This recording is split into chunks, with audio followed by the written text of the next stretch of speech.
That's basically the question. How would you address the tax structure problem? I know they've gone through it several times. I know they haven't been successful. It stays what it is.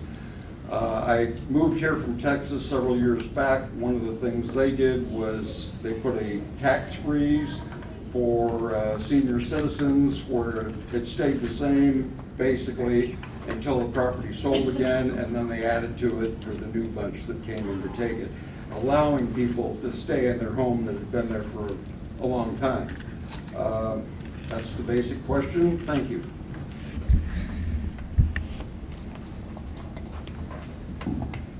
If you want to use a microphone, you can. I think everybody's been doing fine without it, but I had it in my hand and... Am I up? You're up first. You want the microphone? Nah, that's okay. I'm loud enough, I think. Can you all hear me? No. Okay. Is it on? Push the button in the middle, probably. Is this good? Or do you want it closer? That's good. Closer?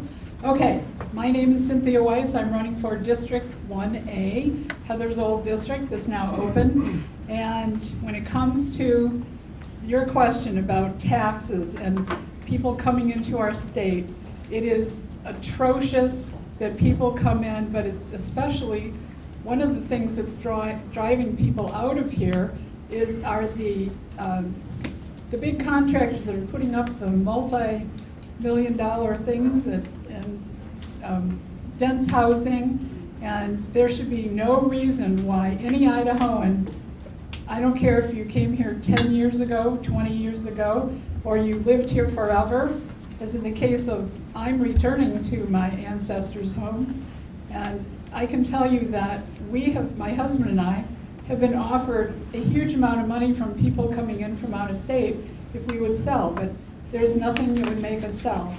Also, the taxing, when someone dies here, they're being taxed twice. There should be no tax on estates.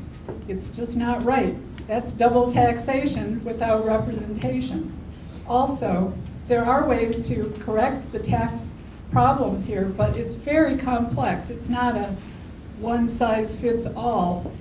You need to, consumption is the best way to tax. Of course, businesses don't like that, but every business, nationally, internationally, and here in Idaho, is sometimes forced to increase their prices.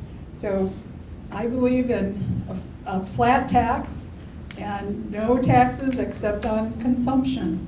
But it's much more complicated than that. Thank you. And I'm Cynthia Weiss.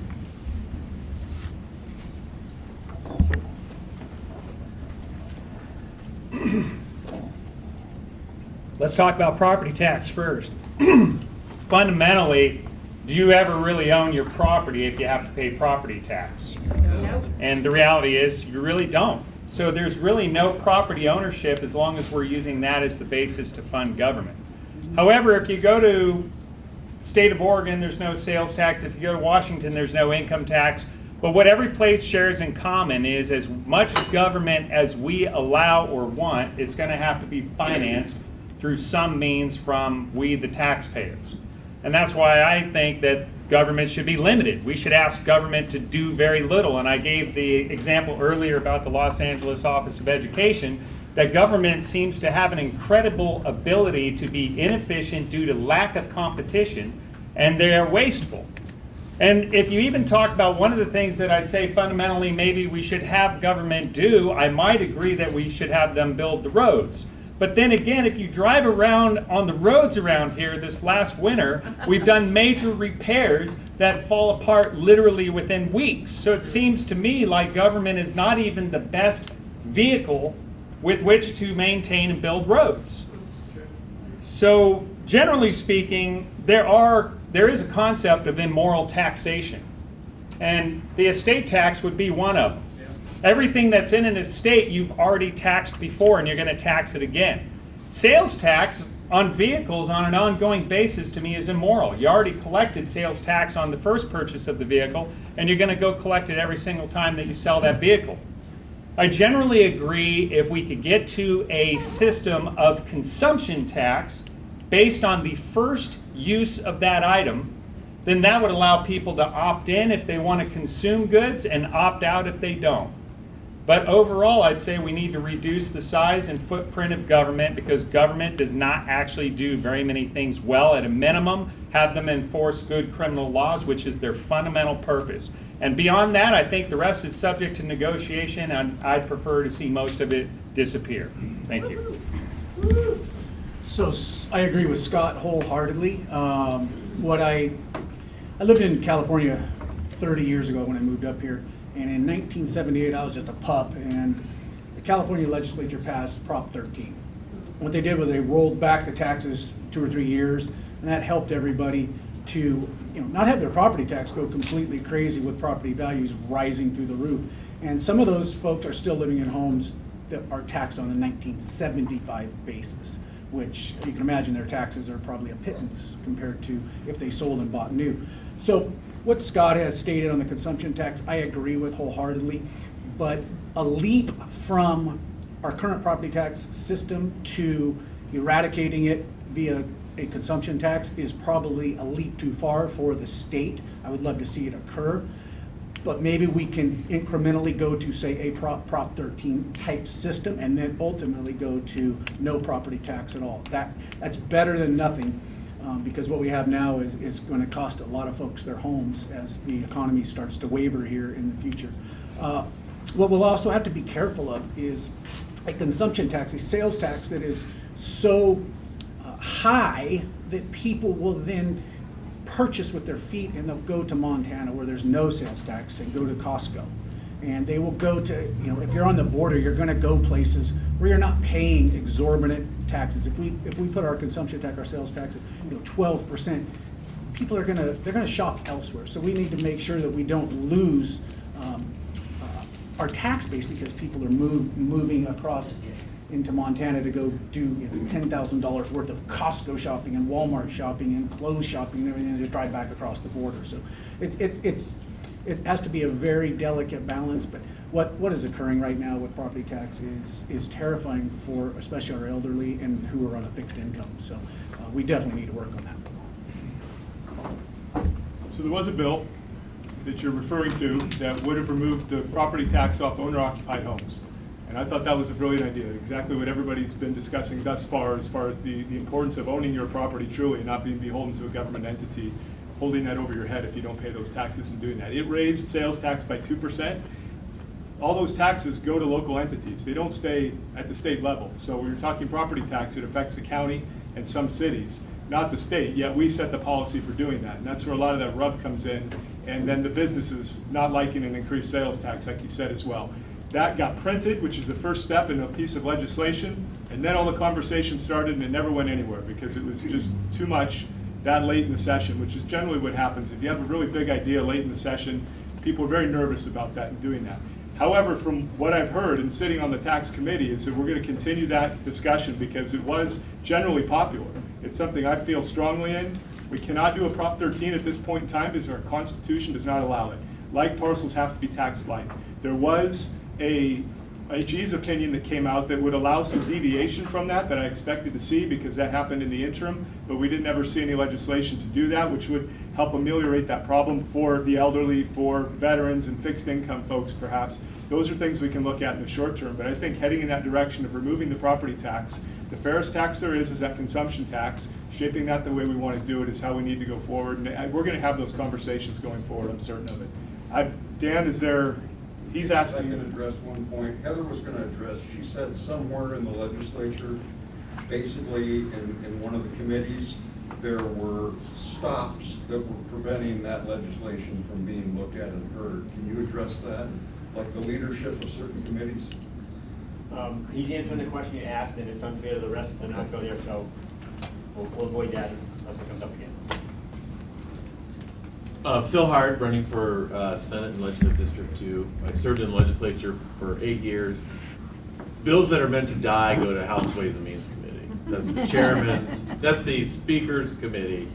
There's 3 Republicans on that committee and there's 3 Democrats. They're all in leadership. So you have that's the leadership committee. The worst tax from an administrative standpoint is the income tax. It takes 22% of what you pay in income tax to administer it on the private side. That's not what the IRS or the State Tax Commission is dealing with. So on the private side, it takes 22% to figure out what you owe.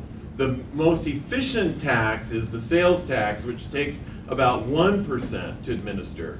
And the sales tax is also a discretionary tax. I can choose to buy a brand new vehicle, or I can choose to buy a 20-year-old vehicle. And the amount of sales tax I pay is based on my choice. So to some degree, the sales tax is a voluntary tax. I think it's outrageous that this state is taxing food with the kind of budget surpluses we had. We had a $1.9 billion budget surplus. The way these surpluses happen is the legislature projects out for a year. But Idaho grows so fast and so many people are coming here that the budget swells, if you will. I mean, the revenues swell. And so if we had a conservative legislature, we could have gotten rid of the tax on groceries. I proposed a bill, House Bill 82 in 2007, to get rid of the tax on groceries, and we still haven't gotten it done. Also in 2010, I had House Bill 454, which would have eliminated the personal income tax and increased the sales tax. And so we need to do those kinds of things. But what's driving property values up is the fiat money system, where we create money out of thin air that floods the economy with money and drives asset values up. Dale Hawkins, LD2. The issue of property tax, and I'm not completely familiar with the bill that started to get some traction, but I do know that these complex issues of tax that were hoisted upon us seem to be in a manner that we can't get rid of them, but I think we can. And the only thing I didn't like about that tax is it was like an expansion of the circuit breaker and the homeowner exemption. It did not eliminate any bonds or levies, so your land was still held by taxes. And it hoisted all the burden on businesses and renters. So it was a shift in a section, not across the board. What we need is across the board tax fixing going on. There was a thing written by, I had an idea, I sent it in, it didn't get any traction, about holding the line on the evaluation process where it is. Not capping, holding it, because constitutionally, Sage is right, that your assessor has to look at your value, market value of your land, they're supposed to be within 90%. Thank God they're about 2-3 years behind, because we know that our prices are skyrocketing because of the people coming in and paying huge amounts, bidding wars. I mean, I could sell my house for, the house I built for $125,000 to $450, but there's nowhere to go and I don't want to move. So we need across the board, we need to freeze the evaluation process. This would have caught, the thing that I turned in would have put a moratorium on it for 4 years to give the legislature the time to come up with a constitutional solution to this. And that's what we need, is an overall fix. But right now we need relief. And I don't think we want relief like Ted and Alice get relief, but Jim and Tom don't. That's not relief. That's picking and choosing who's going to vote for you. We need across the board relief. In all these taxes, the only way we're going to get it done is by getting rid of the bureaucracies that we've created that consume all of the money that you're paying. Spencer Hutchings, LD1 C1A, or LD1 CA. So the problem with the taxes that, I spent way too much time looking at how much Idaho charges for taxes in various little buckets. And one of the ways they get us is all the taxes come in different little buckets, and we can't really calculate for ourselves easily how much they're actually taking from us in taxes. So just a flat consumption tax of some sort seems to be the most fair. Does anybody know what the rate they were gonna put on the increase in sales tax for getting? 1.8. It was 1.8, right? Yeah. 1.8. And how much was that gonna actually generate? What was the difference between what that would generate and what they're currently generating in taxes by taxing our homes? They were gonna get a surplus of $277 million out of that. So they're gonna make it look like we're not paying taxes on our houses anymore, and they were gonna ding us for another $277 million. The actual replacement number was something like 1.117% would have replaced the property taxes on our homes. But they don't want to do that. They're always trying to get more. So what we've got to do is we have to reduce the size of the government. I mean, any way that we can, we need to reduce these agencies. If there's no property tax to be collected, then there's not really any assessors that we need, are there? There's a lot of jobs that go along with that. If there's not any income tax being collected, then we don't have to calculate how much we owe in income tax. So we need to work on simplifying it. And I said something about that earlier. All the bills that we pass in this state, anybody in this room should be able to pick it up and read it and understand it. And the taxes shouldn't be any different. We should understand what we're being taxed and what it's being used for, period. If we can't see where every dollar that we're being charged is going, then why are they taking this money from us? They shouldn't be hiding the money in different agencies and giving their buddies jobs. I love seeing, I'll pick on the library since we're standing in the library. Who sees the library or the bookmobile going by? What kind of scam is that? I mean, whose buddy got a job driving the bus? Who needs that service these days? We really need to look at all these little pieces of where our money's being spent and start eliminating these ridiculous layers of government that we don't need.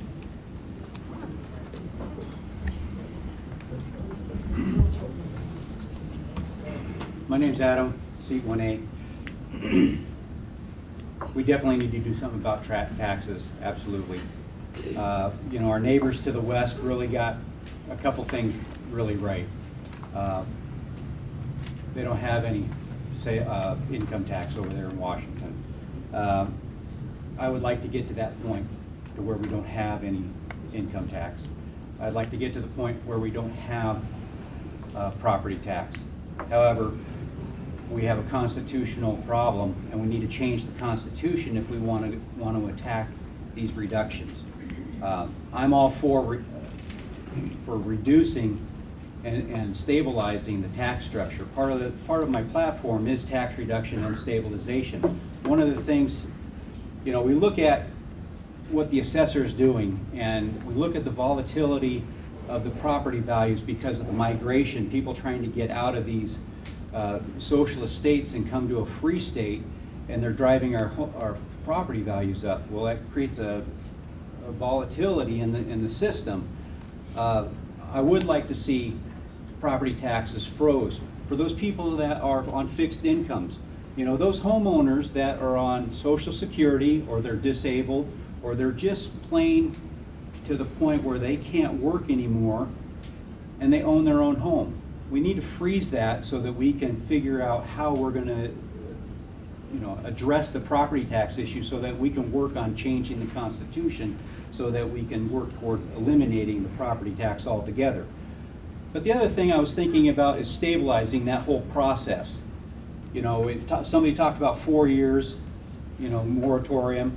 I was thinking that, if we could take and average out the property values over a 10-year period of time, and that's how the tax is levied, is on a 10-year average, to calculate and account for the volatility in home prices. Hi, Mark Sauter. Certainly our tax system needs a comprehensive redo. As I'm at the end of the line here, I think the grocery tax is an issue for sure. I think we're one of a few states left that tax groceries. Property tax, I consider the problem was the legislation came out at the end of the session where there really wasn't a lot of time to do a lot of work on the process. I'm aware of Prop 13. The problem with Prop 13 is that it created a lot of disparities in business. If you have a business or you own property and then you ultimately lease it long term, you have a shopping mall that has the tax is based in the early 70s, and they're competing against shopping malls that are being built today. So there's quite a few disparities there, and whether it's long-term ownership or not. So I think we need a comprehensive relook at it and sit down and actually look at all parts of it: grocery, property, income, and sales. I know from going out to one of the fabricators in Ponderay, he moved from Sandpoint to Ponderay because he does big projects. It cost him an extra $4,000 or $5,000 on his bottom line to provide metal for different construction projects. He loses jobs over that. And the difference is Sandpoint's 1% tax is on everything. Pend Oreille looked around, found a best practice, and found that let's tax the first $1,000. Afterwards, it's the, for instance, for the car dealers, they just paid the tax on the first $1,000. After that, they don't pay that tax. So there's best practices around. My colleagues have mentioned, Washington doesn't have sales tax. Other places don't have, income tax. Excuse me, I was wrong on that. Washington doesn't have income tax, excuse me. And I think it's Oregon that doesn't have sales tax. Anyway, there's ways to look at it and best practices. That's, to me, that's the good government part of it. Dig it all out, put it all on a table, and sort it out. But we still need to have some funding for government, so thank you. Travis Thompson for seat 1A. So the Ferris tax is a consumption tax. Property tax is based on, it's not based on your ability to pay.